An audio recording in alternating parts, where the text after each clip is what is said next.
Social মিডিয়ায় ঢোকার পর নিউজ ফিডে স্ক্রল করার সময় প্রায় সব সময় চোখের সামনে আসে এই ব্রেডটি ভাইরাল রেসিপিটা। তো আমি হয়তো সকলের অনেক পরে ট্রাই করে দেখলাম। হ্যালো এভরিওয়ান, আসসালামু আলাইকুম। আই হোপ সকলে অনেক বেশি ভালো আছেন। আলহামদুলিল্লাহ আমি অনেক বেশি ভালো। চলে আসলাম একটা ভাইরাল রেসিপি নিয়ে। আজকে আমি একদম ভিন্ন দুইটি স্বাদের এই ভাইরাল ব্রেডটিটা তৈরি করে দেখাবো। এই জন্য প্রথমে আমি ব্রেড নিয়েছি, এখানে নোসেলাটা লাগিয়ে নিব। এখানে আমি বাইরের কেনা নোসেলাটা নিয়েছি, আপনারা চাইলে বাসায় বানানো নিউট্রিলা নোসেলাটা নিয়ে নিতে পারেন। তো আমার বাসায় বানানো ছিল না, আমি রেডিমেড বাইরে কেনাটা নিয়েছি। তারপর এই তো ছুরির সাহায্যে ব্রেডের মধ্যে নোসেলাটা লাগিয়ে নিলাম। আমার মতো কোন কোন আপু ভাইয়ারা আছেন ব্রেডের সঙ্গে নোসেলা খেতে অনেক বেশি ভালোবাসেন, অবশ্যই কমেন্টে জানাবেন। আমার তো এইরকমই অনেক বেশি পছন্দ। আমি ব্রেডের এক পাশে নোসেলাটা লাগিয়ে নিয়েছি আর অপর পাশে আমি আরো একটা সাদা ব্রেড দিয়ে দিলাম, দিয়ে এটা এক সাইডে রেখে দিয়ে চলে গেলাম পরবর্তী স্টেপে। আমি এখানে একটা ইলেকট্রিক চুলার মধ্যে একটা মিল্ক প্যান বসায় দিয়েছি। তারপর এখানে 1 কাপ দিয়েছি তরল দুধ আর সামান্য একটু পানি দিয়েছি।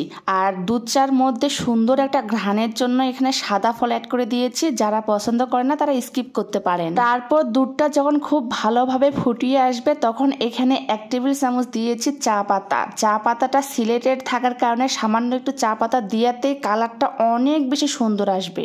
চা পাতা দেওয়ার পর আমি দুধটাকে খুব ভালোভাবে ফুটিয়ে নিব যাতে চায়ের লিগারটা একদমই ভালোভাবে বের হয়ে আসে। তারপর দুধটাকে ঘন করার জন্য এখানে 1 টেবিল চামচ গুঁড়া দুধ দিয়েছি। দুধ চা বানানোর ক্ষেত্রে তরল দুধ ও গুঁড়া দুধ অ্যাড করার ফলে খেতে অনেক বেশি ভালো লাগে। কে কে এইভাবে চা বানান অবশ্যই কমেন্টে জানাবেন। এই তো তারপর এখানে আমার চাটা খুব ভালোভাবে ফুটিয়ে আসলে আমার টেস্ট অনুযায়ী চিনি দিয়েছি। চিনি দেওয়ার পর আমি দুধটাকে আবারও ঘন করে নিয়েছি। তারপর একটা কাপের মধ্যে সেকে নিয়েছি। এখন ওই চাটাকে এক সাইডে রেখে দিয়ে আগে থেকে যে ব্রেডের মধ্যে নোসেলাটা লেগে রেখেছিলাম সেই ব্রেডের উপরে চাটা ঢেলে দিব। এই তো ঝটপট তৈরি হয়ে গেল আমার ফেসবুকে মোস্ট ভাইরাল ব্রেডটি। অবশ্যই এইভাবে বানিয়ে দেখবেন, খেতে মোটামুটি এভারেজ ছিল। তারপরেও বলবো ভাইরাল যেহেতু রেসিপি অবশ্যই ট্রাই তো করতেই হবে। এখন আমি দেখাবো একদমই ভিন্ন স্বাদের মেয়োনিজ দিয়ে ভাইরাল ব্রেডটি। এই জন্য প্রথমেই আমি ব্রেড নিয়েছি 2টা। তারপর এখানে আমি প্যাকেটের মেয়োনিজটা অ্যাড করে দিয়েছি। আপনারা চাইলে বাসায় তৈরি মেয়োনিজও অ্যাড করে দিতে পারেন। তারপর একটা ছুরির সাহায্যে মেয়োনিজটাকে আমি লাগিয়ে নিলাম। উপরের দিক থেকে আরও একটা ব্রেড দিয়ে দিলাম, দিয়ে এটা এক সাইডে রেখে দিলাম।